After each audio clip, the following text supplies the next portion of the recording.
careful with it, would you? And, pie. Thanks for saving me from the Chuck Norris marathon with the snack run, Karlee. No problem. Don't get me wrong. Sharing a motel room with him after a hunt is an awesome way to celebrate. But the man's choice in movies is iffy, even on a good day. What about mine? Digging into the law was not my idea of downtime after we cleaned out that nest. I'm coming back with nothing even remotely close to natural in it. Besides, you know I'm itching to take the wheel without your Mr. Backseat Driver and his comments. What? Someone's by the car. Of course. The one time he parks a mile away from the rooms. Really, Sandra? That's what you're going with for weapons? Well, Dean never uses them. Because throwing stars are as good of an idea as those films he makes you sit through. Oh, put the demon blade away. It's our old partner in crime. Hey, I guess you're wanting to tag along again? Well, come on in before Sam turns on the puppy dog eyes and makes me cave and bring him a salad, which I'm not going to do. I'm not a kale delivery system.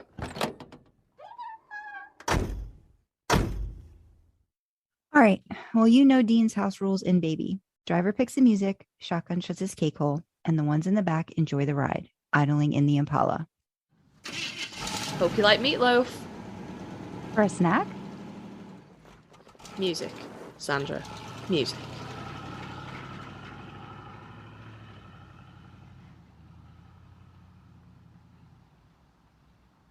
Welcome to Idling in the Impala, a podcast by and for lovers of supernatural and the fan fiction it inspires. I'm Sandra. I'm Karlee, and today, bringing it back a little bit towards the original kind of idea for this podcast, I campaigned heavily to be like, hey, can we talk about writing an AO3 while Sandra was still recovering from the boys? You keep saying that there was a long recovery. But hey, I'm still recovering from that butt. It came up at work yesterday. I was like, everybody look at Jensen Ackles' ass. Did you really? I did, yes. I did. Our tech went down at work, so we were in a Zoom chat. There was like a bunch of us in a Zoom chat, and we were talking about who had seen the boys and who hadn't seen the boys. Yeah. And one of my friends was like, I haven't seen it. And I was like, oh, baby, you missed it. All you need to see is this ass. Yeah. So I literally pulled up a picture on my tablet and put it in front of my camera. And I was like, you missing this butt. You need this. Yeah, we're talking about AO3, guys. We're done with Eyes on Jensen. Okay? We're finished. The show finished. He's not doing nothing for a little while. We're talking about Supernatural again. So we are today. We thought we would do an episode about sort of, you know, not around Supernatural, but more to do with the fic writing and AO3 and things like that. So Sandra is bomb and she has written notes and I have not. That should come as no surprise to literally anybody who listens to this. So the best place to start is always at the beginning, isn't it, guys? So how do we get inspired? Sandra, do you want to go first or would you like me to go first? I can go first because, like you said, I have notes. So I'll go first. She got notes, y'all. There's probably a table somewhere in the background. No, I don't there's have no access table. to the table. No table this time. No table. There's no table. Just notes. 1, 2, 3. Half a page of notes. 5 pages of notes. No, there's not 5 pages of notes. No. So yeah, I think it was we've I think just broke it up into a couple different questions or ideas or bullet points. And the first one being, how do we get inspired?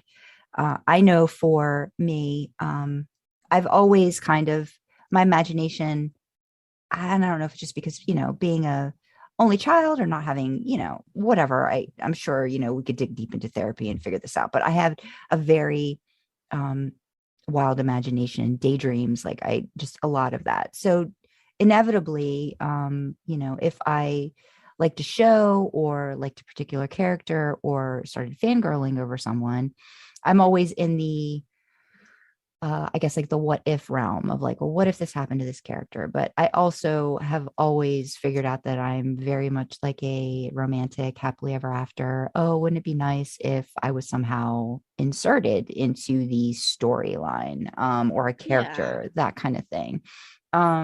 So And again, like I was doing that in my head really before I knew, what fan fiction was and stuff like that. So when that became a thing, I just started to utilize that writing. I mean, that's kind of really how I started writing.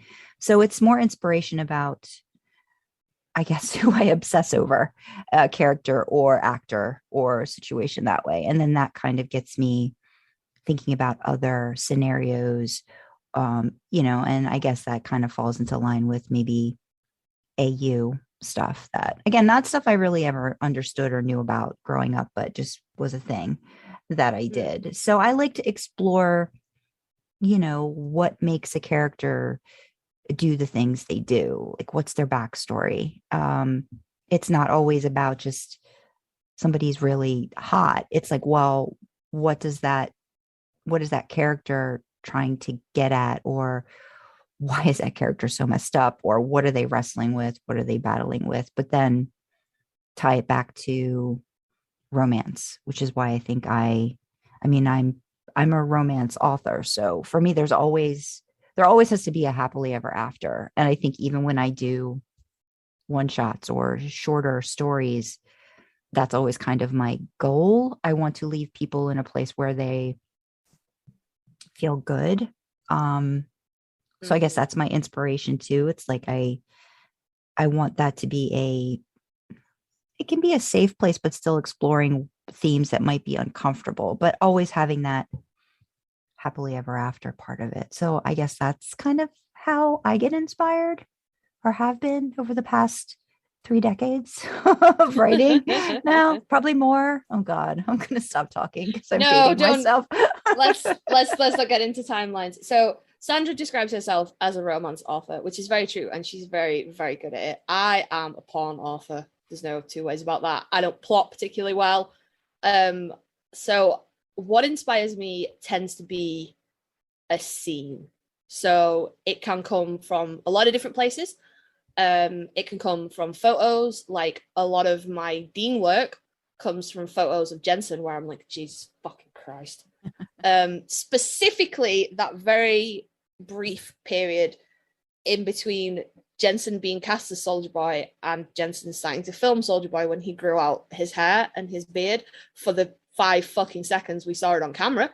I'm still mad about that. Irrelevant. But so there was photos obviously going around of Jensen with the big beard, and far more importantly, we could take a lose the beard, but the hair. You all know I love me some hair. So, but it can come from things like that. It can come from a picture, and I think, Jesus Christ, that makes me think of, in Jensen's case, I want to fucking put my hand in his hair and just put him on his knees. Because I'm a pervert. With Sam things, anything to do with Sam tends not to come from a picture. It tends to come, like, a lot of my Sam stuff comes from music. Okay. A lot of it comes from music. I'll hear a song and I'll be like, oh, that's nice, I like that, or I like this lyric. So most of my song fics, I think all of them actually, are Sam ones. I don't think I've written any song fics for Dean. But like song stuff, and I mean, my husband might murder me, but I pull a lot because I like a happy ending. I do. I don't want to, like, Sandra's happy to address maybe those harder, more difficult themes in her works, and I'm like, no, I want everyone to be happy, no angst ever. So when my characters fuck off and do their own thing, and I'm like, guys, please, I'm very sad, please come back and do as you're told. So I pull a lot of, like, I want my Sam stuff to feel, I mean, mostly, some of it isn't, but most of it is. I want it to feel nurturing, and I want it to feel caring, and I want it to feel loving. So I draw from my personal relationship with my husband, and I think of, the love that I feel for him and how he makes me feel. And I try and put that into the story, because I think it might not work, but I'm like, if I write this with love in my mind, maybe that's going to come through when you read it, and you're going to think, maybe it's going to make you think of your person, whoever. Sam's just a vessel, he's just a pretty face. I can't write about my actual husband, he would kill me. So we have to dress it up a little bit. But I am, in general, mostly inspired by, either songs or pictures, or, you know, sometimes even, y'all remember that scene with Dean and Anna in the back seat from season 4? Yeah, that. Yeah. Yeah, that. I can look at that and be like, fucking hell, though. What if we just moved them out of the car and we replaced Anna with literally anybody else on the planet? So yeah, it's not so much like a fangirling thing like it is for Sandra. It's very much like, I'm quite visually inspired. So pictures, songs, things like that is kind of what gets me going. Yeah. To be fair. I don't know why that is like not all, sometimes it is like, but I like see a picture and like, I think I did it for, there was one that actually does pretty well on AO3. It's the one shot, I think it's called Dominant Hand, where I saw a picture of,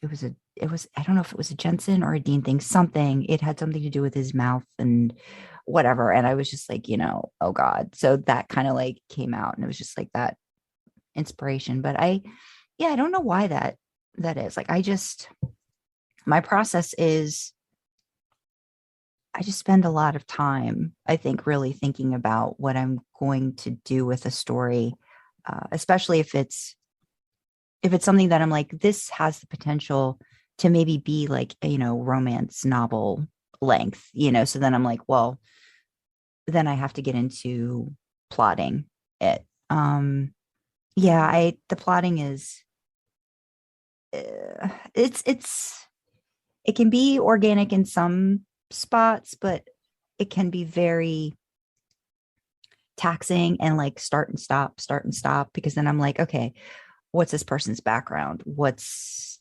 their family life? What's their meet cute? You know, how are they meeting up? What's that kind of scenario? Like when I did View to a Winchester, just because, well, what if, you know, during lockdown, you know, I have a neighbor that, you know, I see outside my office window at my house because I don't have anywhere to go or do. And then I turn that into, well, what if it's just a hunky neighbor, and the hunky neighbor's, of course, you know, Dean Winchester, but I don't know anything about him.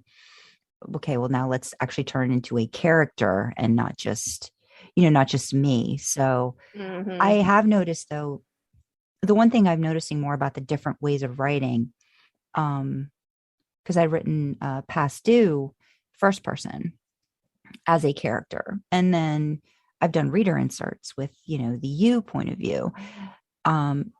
I feel a lot closer to those characters when I'm writing. So just by definition, third person, you're outside of it, so it can be a little more challenging to write, even though I was always very comfortable in that, you know, this is how you write romance. You write them in third person, you know, like this is what you do. But, you know, I've learned that, you know, you can actually go different POVs, and sometimes you get very into a scene, but it works. It just depends. But yeah, process for me is just a lot of every scene. What is it doing with the story?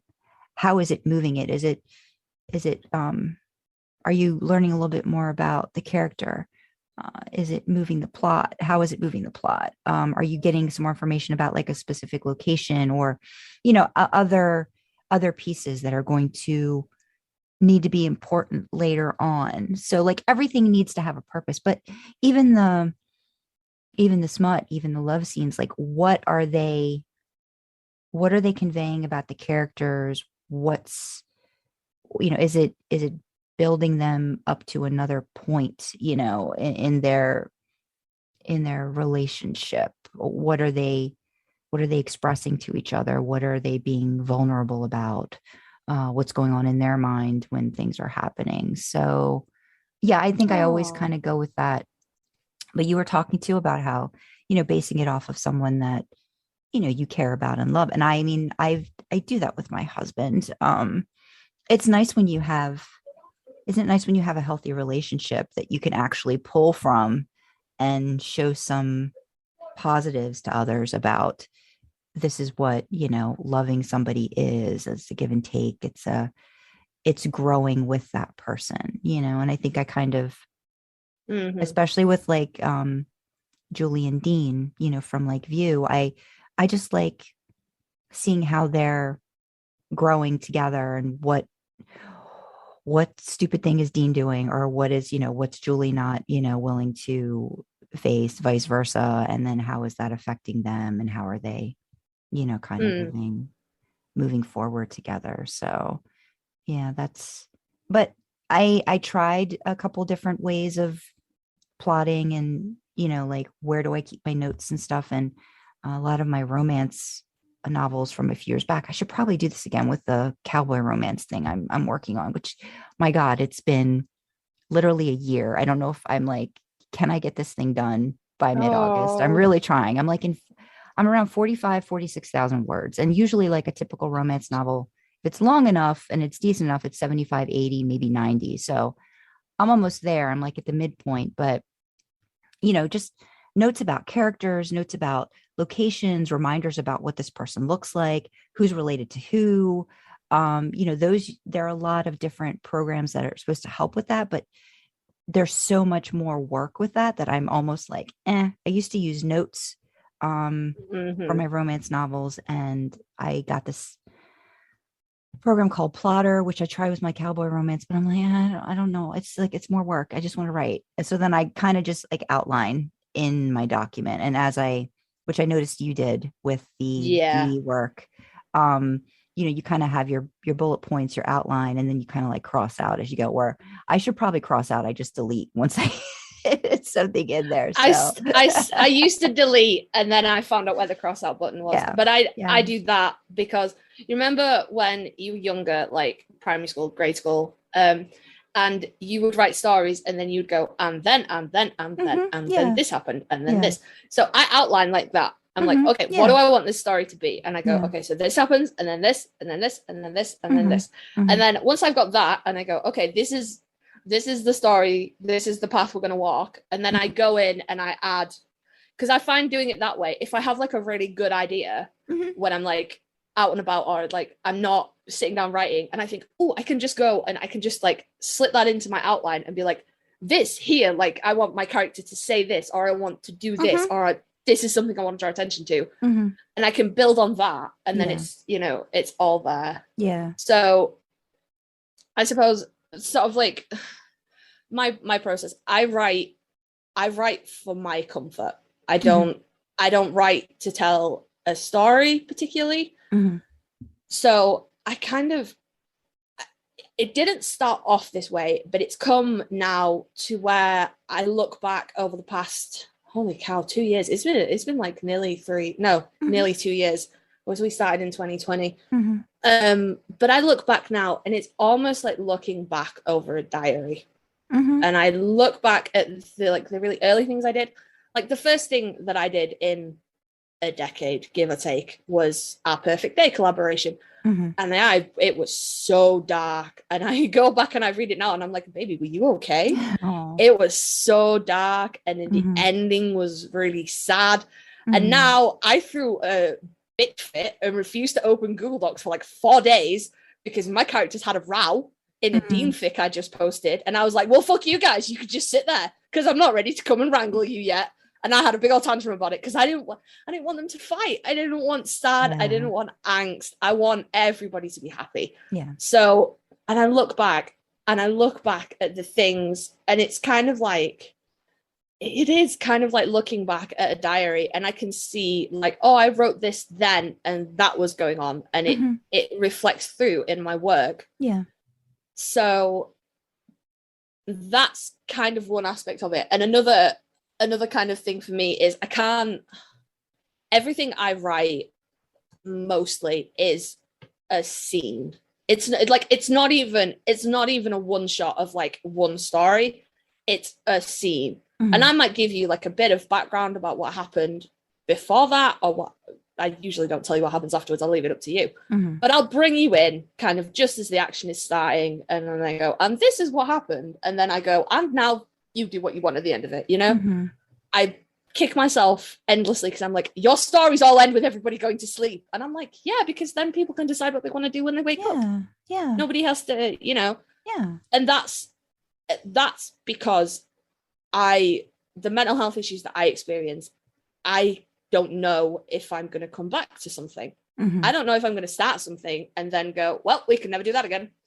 So everything has to be like self-contained. It's like it's its own little like cell or like pocket. Like here it is. Here's what you've got. And then, you know, if something did or were to happen, or you did get a, you know, an idea or a thought or a feeling and wanted to express it, it has its own place, kind of thing. Yeah. No, I get that. I think I've actually been doing that more, like writing in a way that kind of like picks at maybe like what I'm feeling. Cause I did that with, taking care of business, like just recently, like, you know, what I'm kind of doing in my, what's happening in my life. And I mean, I flat out have said this before. I feel like Dean's like my sexy guardian angel. I don't know what it is, but it's like, I feel like he kind of gives me, you know, that little, okay, what are you trying to deal with? It's going to be okay. Let's just get you through this moment. You know, how can I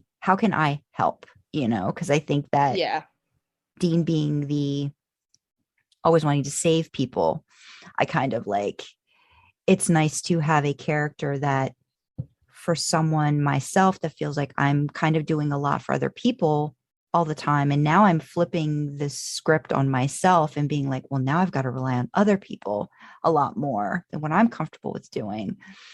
You know, it's talking about it, you know, with family and stuff, but then just having that little outlet. Well, you know, what if Dean was just there helping me? Like, okay, yeah, you've got your job, you're moving on. What are you doing next? It's okay. It's going to be okay. It's okay if nothing happens right now.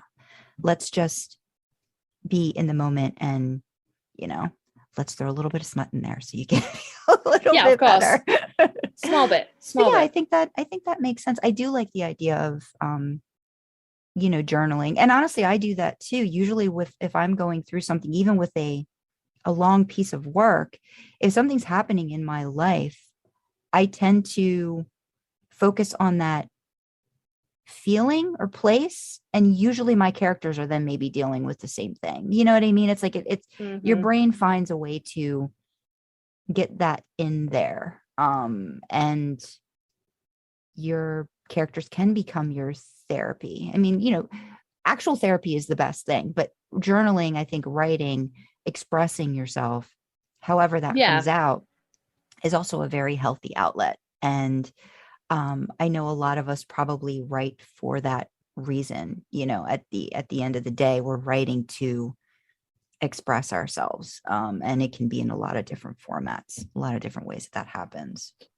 Yeah, I tend to juxtapose my real life with what I write. So in real life, I'm married, I'm a mom, I have 2 boys, I have a house that I have to run, I have a job that I have to go to. You know, I live a very normal pedestrian life.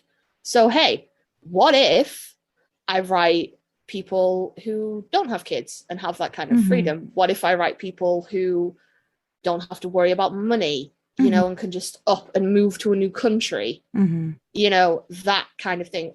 What if I write smut stuff that is not practical or feasible or an option in my life right now? I love my husband dearly. I love my children dearly. I would never give up any of them. But you can't tell me that if someone said to me, hey, you can tie down a really handsome guy and go after him with a knife and you're both really going to fucking enjoy it. Yeah, all right. Yeah, all right. Where the fuck do I sign? Yeah. You know, that's not a feasible thing that I can do in my real life. That's like, you know, it's like fantasy relationships versus real relationships. My real relationship is beautiful and I love my husband to the end of the earth. But in fantasy, I can do what I want. But it's because that's real, right? Like, I mean, I had a discussion with my friend the other day and we was like, you know, sometimes it's so much, like the idea of sex sometimes is so much, I think, you know, it's not messy. Like you can do all the things you want to do. You know, and nobody has to wash the sheets afterwards. You know, nobody's writing fanfic about doing the fucking laundry and going, we're putting a towel down next time, baby. This is bullshit. Nobody's writing that. I mean, maybe some people are writing that, but like, it's you know, no, it's kind of like wish fulfillment, like in a way. Like it's like, you know, what you like. So, you know, and again, I mean, I think at least for me, again, it comes back to romance is wish fulfillment, like, or fantasy fulfillment, or, you know, what are you, you've got and I know it's antiquated and the dated way of thinking, but you've got the hero who comes in and like, saves the day. Like sometimes that's just kind of what people just need to feel that somebody's there and things are going to be okay. So it's wish fulfillment. I tend to, it's funny you say like juxtapose. I don't know if I explore enough of that. I almost feel like sometimes I put in, I've written characters, with kids and married, divorced, and all those different scenarios that I haven't experienced. But I think when I write a lot of like the supernatural fiction, you want to be in that world, right? I mean, it's not a pleasant world by any stretch of the imagination, but there's so many things about it that are interesting and inviting and just feel fun. Like if you could be a badass, like a legitimate badass. And what does that look like? Because I know I can't even like change a tire on a car. Like even though my husband should be like, that stuff is hard. You have to have a lot of strength to do that. I can't do it, like to save my life. So it would be wonderful to write a character that is a complete badass. And, Dean Winchester is like, whoa, she's great. She's like awesome. She's a better hunter than I am, kind of thing. So yeah, it's all of those things that, you might never get the chance to do, but you explore it a little bit in writing. So yeah. Absolutely. I mean, I don't, like we discussed, I don't particularly plot. I just have I have a scene and I don't plot very well. So but you can tell a lot about the characters that you write, and it's succinct and it's concise. Like you do that and you're like, okay, here's what you need to know.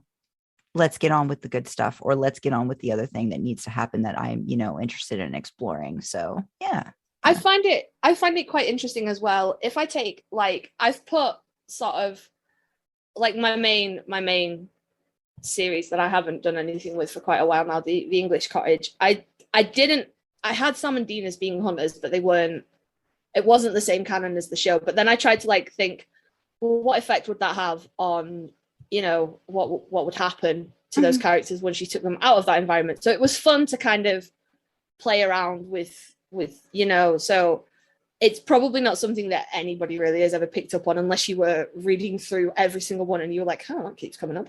But I always write, if Sam wakes up, he freezes for a second before, he wakes up and he goes, and then he starts his day. And I'm like, I have to figure that would probably be accurate. Yeah. Maybe I've never written it that way, but maybe that freezes him reaching under the pillow for a gun that isn't there anymore. That kind of just taking a moment to remember, actually, you're safe, it's fine.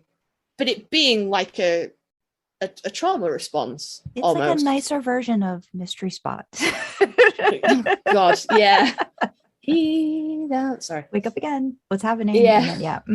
Yep. But I always thought, I always think, what would these people, because we know who they are in that world, but what would they be like in a world closer to ours? So do I think Sam is a big old sub? No. Do I think he could, under the right circumstances, want to give up that control? Absolutely. Absolutely he would. Sometimes he's 6'4" and he's dominant and he's like, I'm gonna give you what you need. And sometimes he needs you to give him what he needs. And that's, that's fun. I don't think there's no one way you could say those characters are. Yeah. So it's fun to go and again, I find that ties into my mood, Am I having a hard time? Maybe I'm writing something with a bit more dom, Sam. Am I feeling good? Is life going well? Maybe I'm making him a little bit of a sub. Maybe I'm feeling kind of good. I'm like, I could take control of the situation. It's I find it really interesting to look back on my work and go,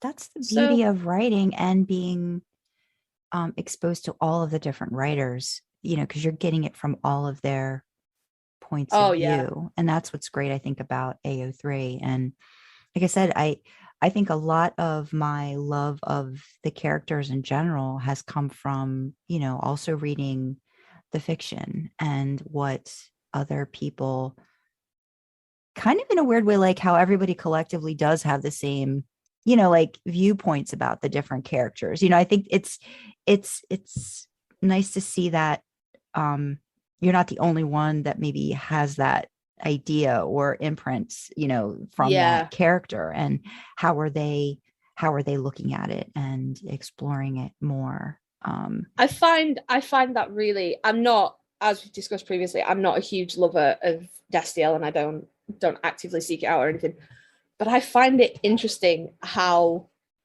you can see the same characters do the same things and everybody pulls a different viewpoint. Is Castiel the subbiest bottom to ever exist? Maybe. Is Dean, maybe. And I find it so interesting to, like, I very rarely find myself in the Destiel world, but when I am in there, I'm like, that's so fucking cool. You've seen the exact same characters that we've seen, and you've gone, no, this one's a top, and this one's a bottom, and this one does this, and this one does that. And I'm like, I find it so interesting that we can all be exposed to the same media. Yeah. And also, pull such different things from it. And for the record, Dean Winchester is a verse. Fight me. Bring it on. Bring it on. I believe that. I think we set down for the actual actors, but maybe not for the characters. I think we set down Jensen was a verse. And Misha was the dommiest top to ever fucking exist. And again, fight me. Yeah. He is. Look at it. Look in his eyes.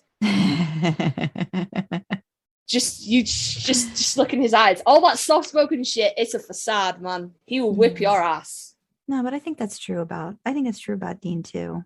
I mean, I think that he's, again, I think he's the giver. What do you need at the time? So I think he can do whatever based off of if he cares about the character that he's with, the person that he's with. It's that.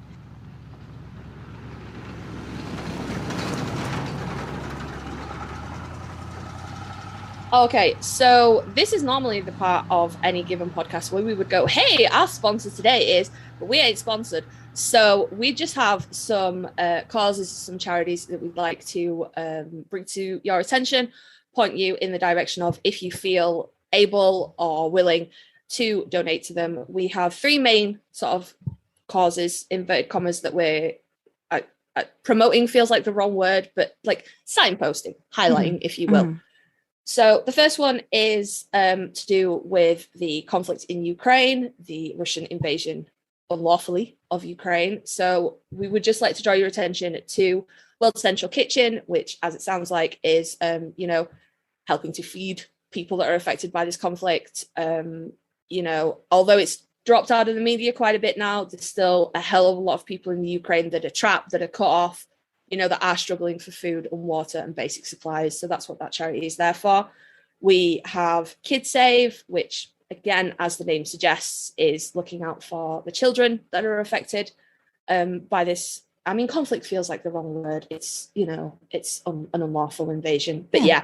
KidSave. And then we have, if you don't feel you can or want to commit to just one single charity, we also have a link to the global giving page for the Ukraine Crisis Relief Fund, which obviously is then split between various different places that it needs to go. It's sort of the global equivalent of a GoFundMe or a Just Giving page. So we have that. And then for those of you that are in the US, and oh Lord, we know it's hard right now. We do. So we have the Mums Demand Action, Ending Gun Violence, the Sandy Hook Promise, advocate for gun regulation in your state, wherever you may be. We have the American Civil Liberties Union, which is, basic human rights. Come on, people. It doesn't feel like it should be this hard, but somebody needs to give your government a kick up the ass and be like, hey, it's not this hard. You're making it harder than it is. And then, of course, Vote.Gov, look up the voting regulations in your state, in your area, find out what you need to do, be informed, be prepared, because that is the best way to enact any kind of change. And that doesn't just go for the US, that goes for the UK, anywhere else. Educate yourself. Know what you need to do so nobody can catch you out. Last cause, definitely not least, LGBTQ plus people, my folks, we are under attack. There's no easy way to say it. There's no nice way to say it. People want us dead, yo. It's really heavy in the US. It's coming in the UK, you know, and it's fucking hard. There's no one cause fits all for this. There's nothing particularly global. And to be honest, I didn't really want to signpost to any, you know, causes that are fighting against this. I want to bring this down more to people. You know, we're not a statistic. Everyone's a person. So the causes I want to signpost are Switchboard LGBT in the UK and the Trevor Project in the USA. And they are both services where you can reach out, you can be connected to people to talk to. You know, it's hard. We need to come together, guys. So if you need to talk to somebody, if you need help, if you are not safe where you are, these charities will help you. You know, reach out to them, even if it's just someone to talk to, even if it's just someone to go, this fucking sucks. If you need that help, reach out as well. For anyone outside of the US and the UK, I'd like to draw your attention to the Trevor Project. Again, they have resources for international LGBTQ plus people, youth. We know that as much as it's hard in our countries, it's a hell of a lot harder in some other countries, and it's not easy to come out. It's not easy to be safe. So take a look at that link for some resources, some places to go for help, some ideas of how to keep yourself safe. So again, it's not a sponsor. We wish we had a nice, fun sponsor to bring you, but we know that it's hard, and we just want to point you in the direction of help for others if you can give it, and help for yourself if you need it. So back to the podcast, I guess.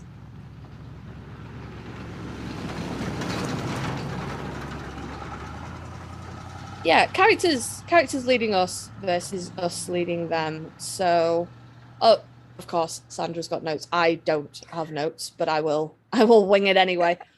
So I did not know, because when I had written when I was much, much younger, it was really, I was bad. It was cringeworthy bad, but I had done very much the same thing when I was little, which was to write scenes of things, you know.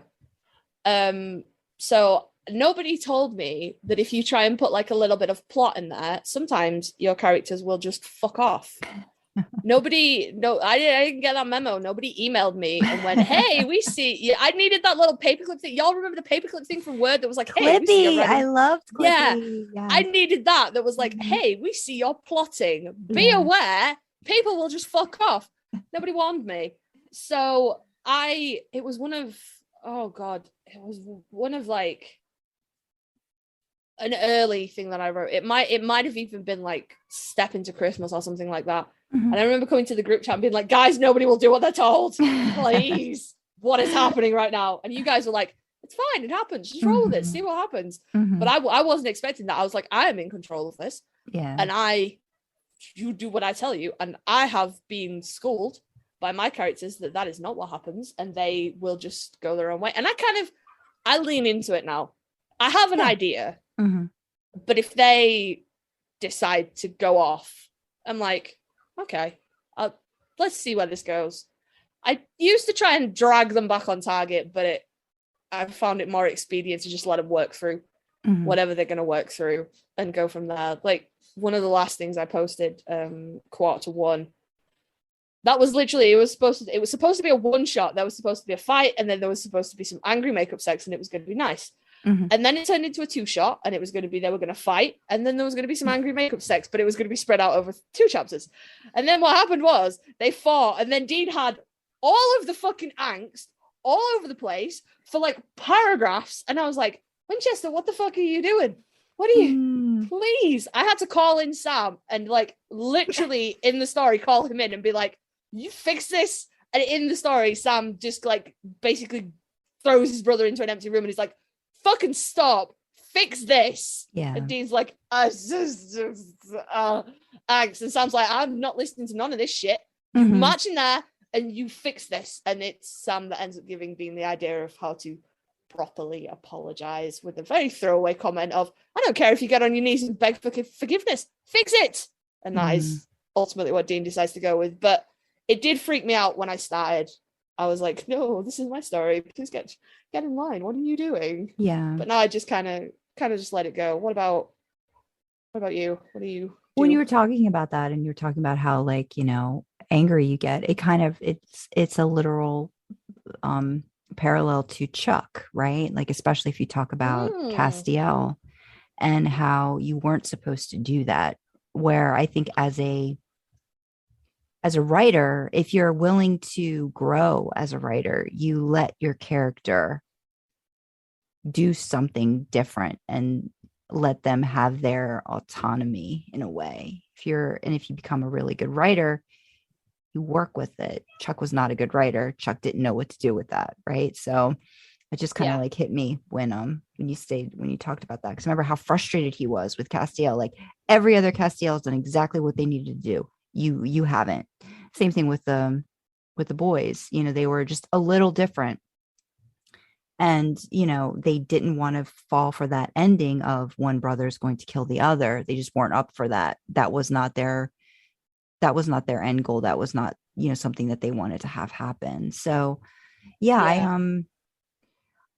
I think it just, the more you write and the more maybe like you do get into plotting, you just start to see that, how do you get from here to here, even though you think it's going to go this way, it's going to like zigzag, or there's going to be more in some places, maybe less in others that you thought was going to be as important, and you just put the characters in it and see what happens. It can get really frustrating, and especially I think for me, especially if I know where I want the characters to go, but I don't know how they're going to get there. That's when I have to just let them go. It's like, but it has to make sense, right? It has to be true to their character. And if it isn't, you're just pigeonholing. Like, that's why I hate some of the stuff that when you do watch shows or whatever, and it just doesn't feel like the character, right? Like, if after so much time you spend with them, well, why are they doing that? Are they doing that just to get here?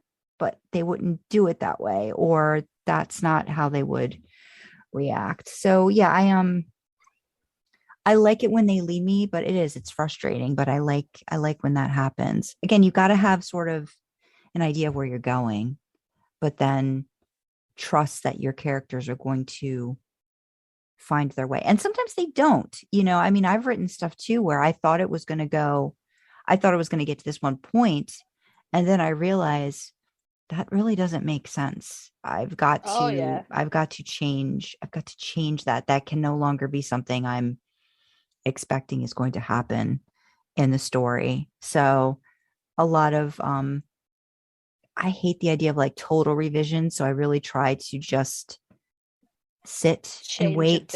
Yeah, just give it some time, step back.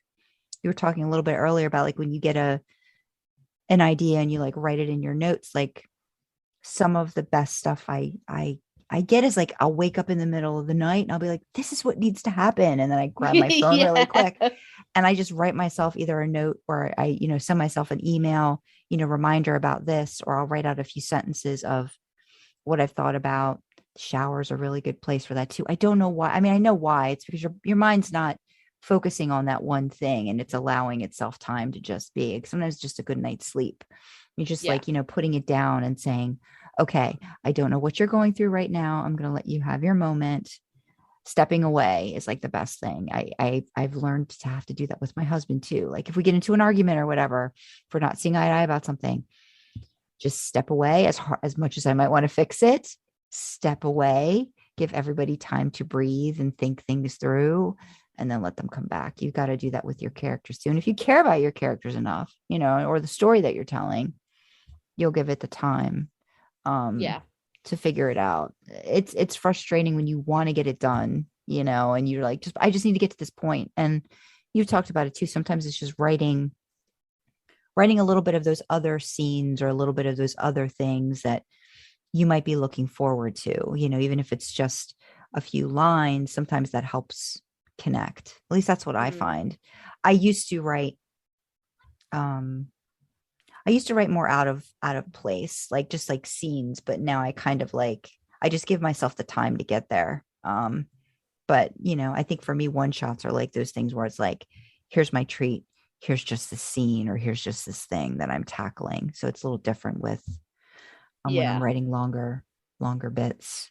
I love it though when you get characters that just kind of like just start writing themselves. They're just like having a conversation. I absolutely love that. I've had that a few times in View and in The Hunter Who Loved Me. The end bit with Julie and Dean and The Hunter Who Loved Me, where they're dressed up for Halloween and then Eileen goes into labor, and like that whole like, that scene they have a scene in the hospital, like right after Sam comes out and tells them, like, that was just kind of like them. And I was just like, this is nice, or even that thoughts, when you can get into the thoughts of your character. I like that a lot too. Like, I wasn't sure when I started writing View. I knew I was going to have Dean's POV at some point, but it was daunting because I'd never written his POV before. Like, that was my first supernatural anything. So I kind of was just kept writing from Julie's perspective. And it kind of felt like a good point where, if this is going to go into where it's going to be a little bit of a mystery as to what's happened to her, I've got to have it from Dean's point of view. And I was nervous and scared, but then I was like, let's just have Dean thinking and process through that and see what comes out of it. And I like that. I actually do I like writing from his POV. I like trying to get into his head. Sometimes I feel like those parts are easier. I don't know why, rather than like from the female character's POV. But yeah, it's I prefer writing from the reader's POV because I don't. But then I found myself in quarter after one, kind of switching between different POVs as I wanted to tell the story, and I was like, turns out Dean's mind is quite dark. Turns out it's pretty dark in there, pretty angsty, pretty self-loathing, and I was like, I don't like any of this. I don't want to sit here with you anymore. I guess for me, I kind of feel like it helps, it helps me a little bit too sometimes, like work through stuff. I really like doing and I think the only reason I kind of had the guts to write it was Factory Reset, the one with Dean getting pegged. And I really liked going back and forth between the characters, and really seeing it from the different perspectives. Those are really those kinds of things are fun, and again, taking a character and maybe everything you always thought about a character, but what if he hadn't done every single sexual thing imaginable? Like, what if there were things that, which within the realm of possibility, he might not have yet. Like, it could have been a thing. What does that, and again, you get into like trust, and I just trust certain characters to help me in a story. And when I think that's why I kind of like, I really do love writing Dean so much. It's like, if I could just write Dean all the time, I would, because I just feel like there's so much to learn about him, and I think I think that's why too, like, it's so hard for me to do Sam. I did start a Sam one. I'm maybe like 6 pages in, and but it's hard for me I'm really trying to connect, with him, and I need to give myself time to do that, and really, because I want to do him justice too, right? Like, I don't want to just not. I don't think I know him, and of course I'm never going to know a character fully, but I want that connection, with the character. So I was so nervous. I was so nervous when I put Dean in Step Into Christmas. I was nervous enough that I was like, guys, please write me a Dean chapter. And Sandra graciously came and rescued me, because I was like, I don't know what to do with Dean. I've only written Sam. But when I posted like my first actual sort of Dean fic, which was, goddamn, what was it? Please. And I was so nervous because I was like, I don't, like, I know Dean, but I don't know Dean the same way I know Sam. Right. So I'm like, I I find myself exploring more feelings with Sam, maybe, and more physical things with Dean. And then, of course, quarter after one came along. I was like, well, I'm not dealing with that anymore. Yep. You did a good job with all of that angst and everything with Dean, though. I will say that was a really good like insight into him, and it was good. It was good, Karlee. It was like we were fine. I was ready. I was ready for the Dean angst, because I was like kind of just tying it back to the show, and I was like, okay, if Dean had actually genuinely done that to someone he loved, he cared about, he'd be fucking devastated.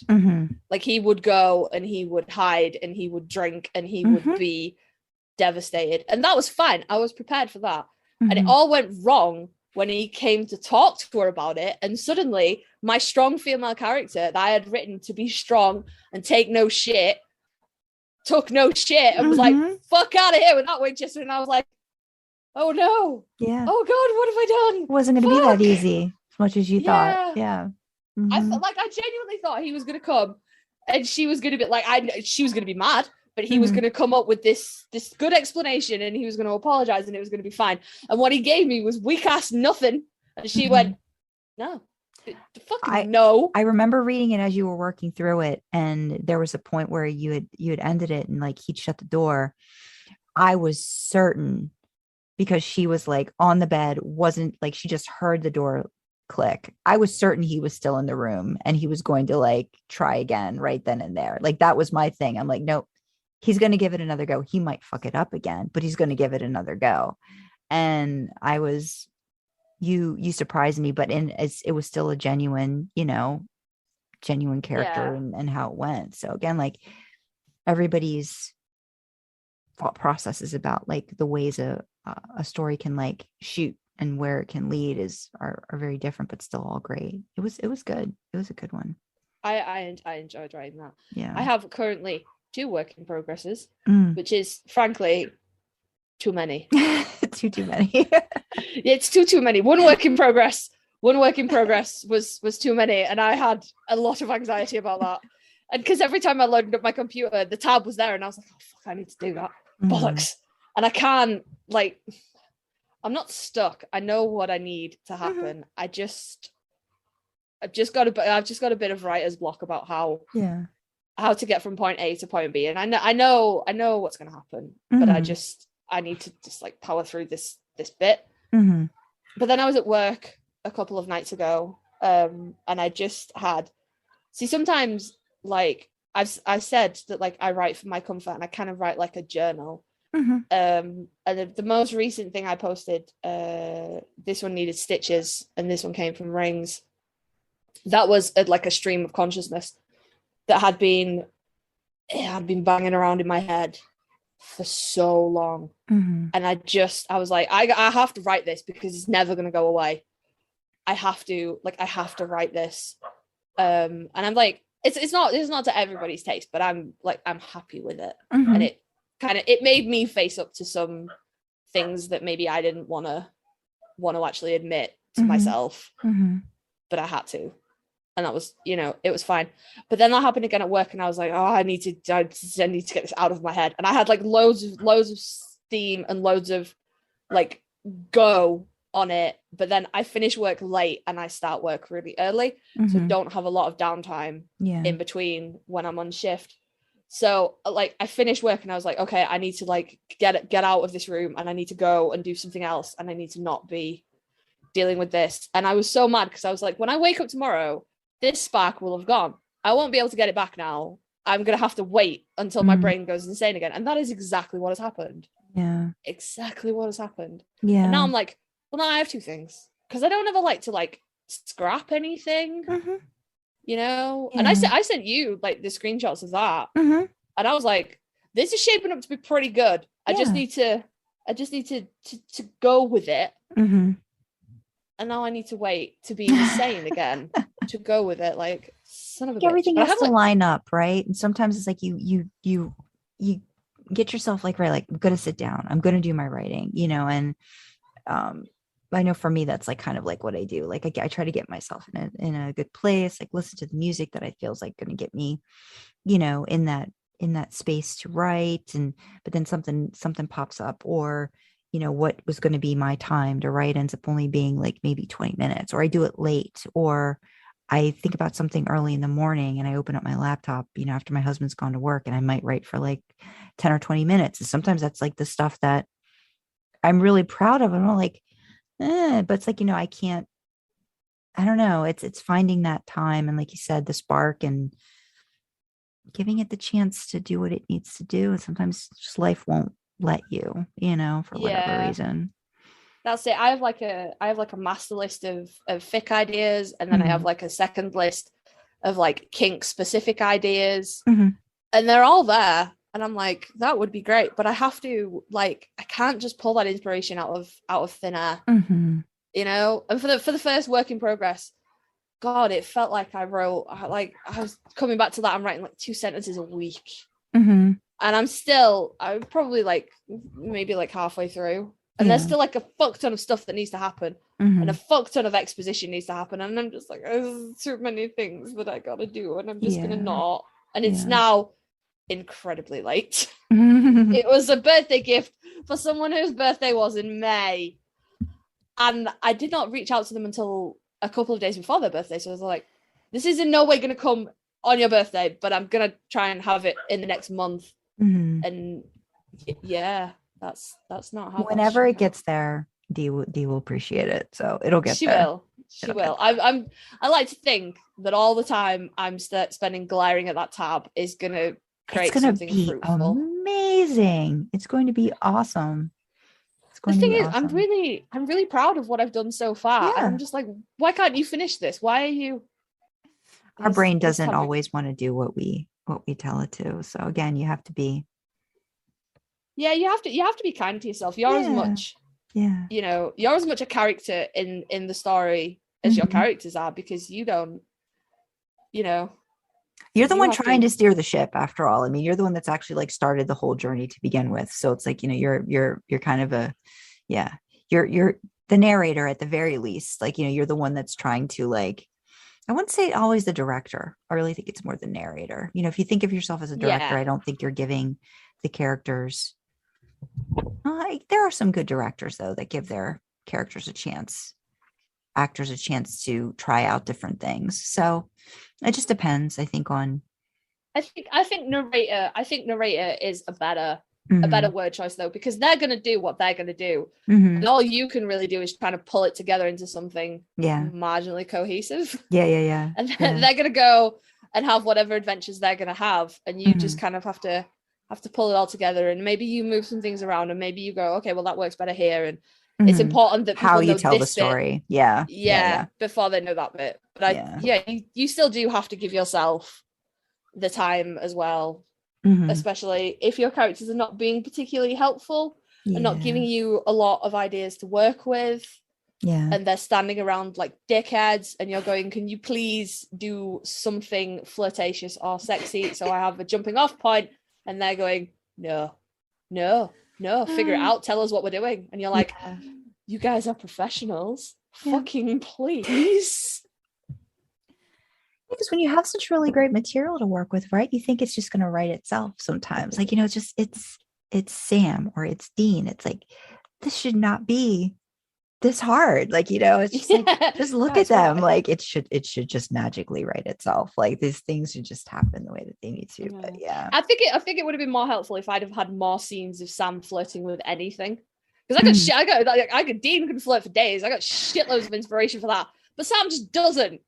And I'm like, well, I don't have a dog for you to run over right now, pal. And the person that I want you to flirt with is not a demon who's going to seduce you with her blood. And we're out of options. These are the only people I've ever seen flirt with, apart from like Eileen. No, Sam's flirting sometimes happens in weird, like really weird, like you're not expecting it situations. So I remember a couple in particular. Please help me. Give there me was that really Jesus. funny. I mean, it wasn't the best episode, but it was in season 10, and it was Ask Jeeves, the one where they were at the rich people's house, and it was the maid who was the shapeshifter that Bobby had like helped the wife out, and they were like trying to figure out who the murderer was. It turned out to be the maid, the daughter, and Sam's got this older woman like flirting with him, and he like doesn't know what to do with it. And then Dean like, you know, does his like little like look like, oh, hey, this might go somewhere for you. And then Sam uses his flirting to kind of like, you know, find out whether or not any of them could be the shapeshifter. And it's just, it's cute, it's uncomfortable, and it's cute, but like you see that like this is how he could be. And then he gets flirted with another like kind of out there female, and I like that he doesn't know what to do with the flirting. Like I find that to be his, like, when he's surprised, I find that endearing about him, you know. And I don't know how you could like spin that when you're trying to have him be a little more dom, but like in the beginning, you know, like certain situations too.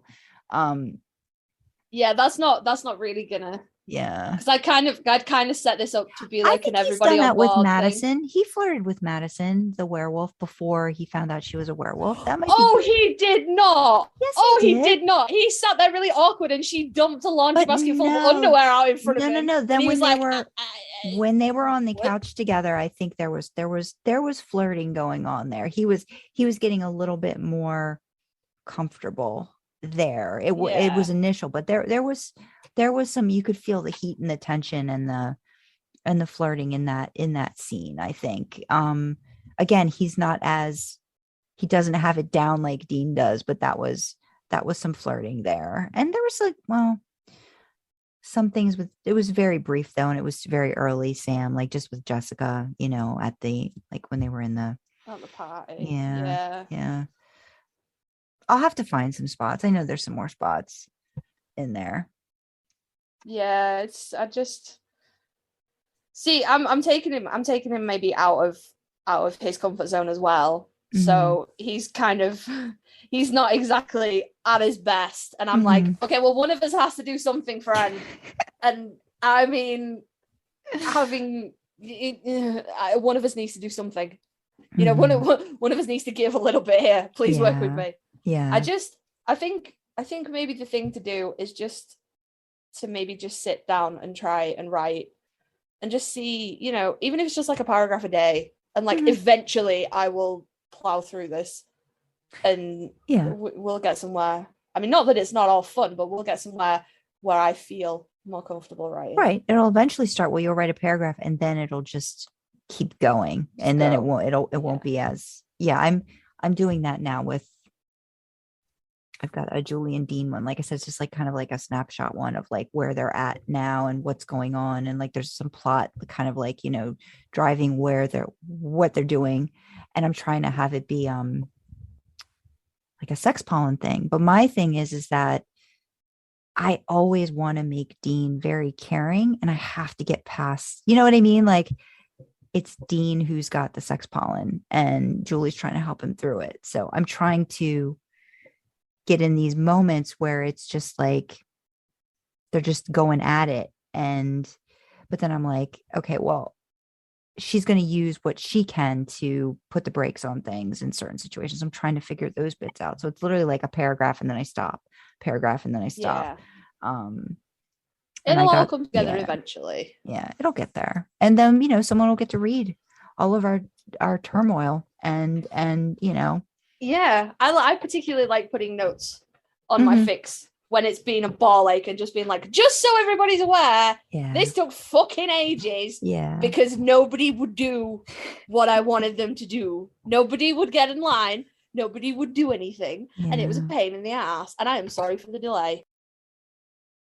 This has been us ranting about, you know, writing, our process, and if there are fellow writers out there too that have anything to add to the conversation. Do you feel our pain?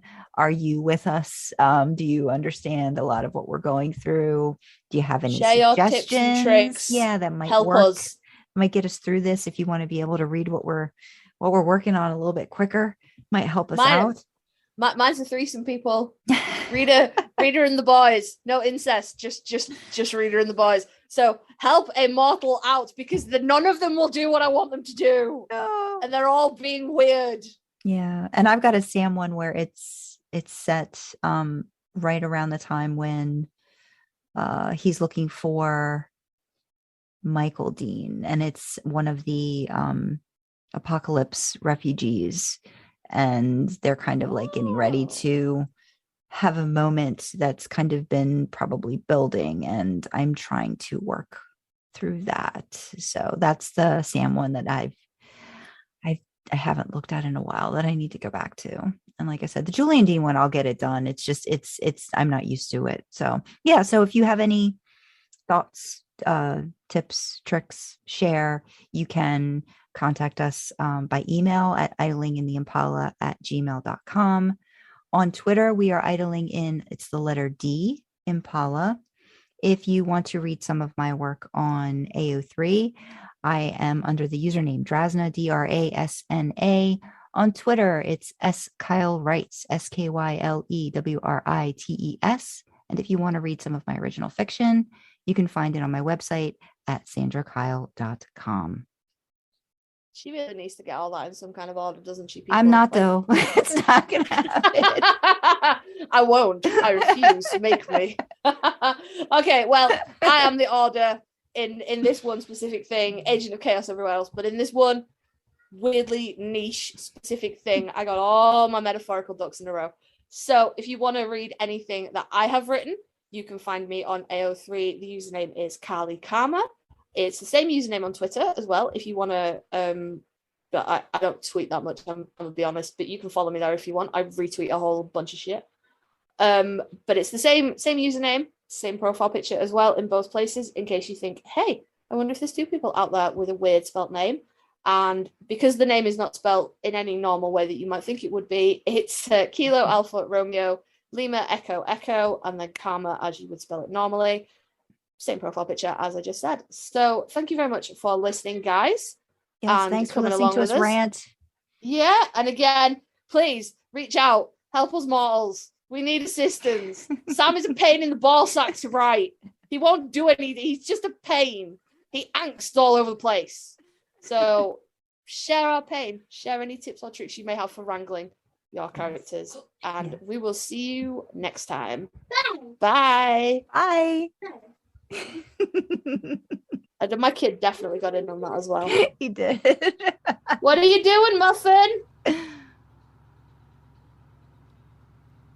If 3 different types of pie can't tear him away from the television, nothing will. God, I hope the movie's done by now. All I know is I am deserving of some hair care tonight. By hair care, you mean running your fingers all through Sam's. Absolutely.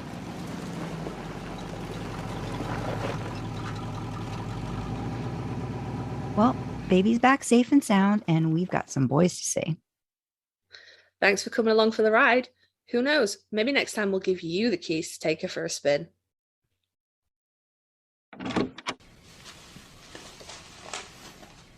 Where's the pie?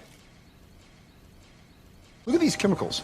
You even read the label? No, I read pie. The rest is just blah, blah, blah.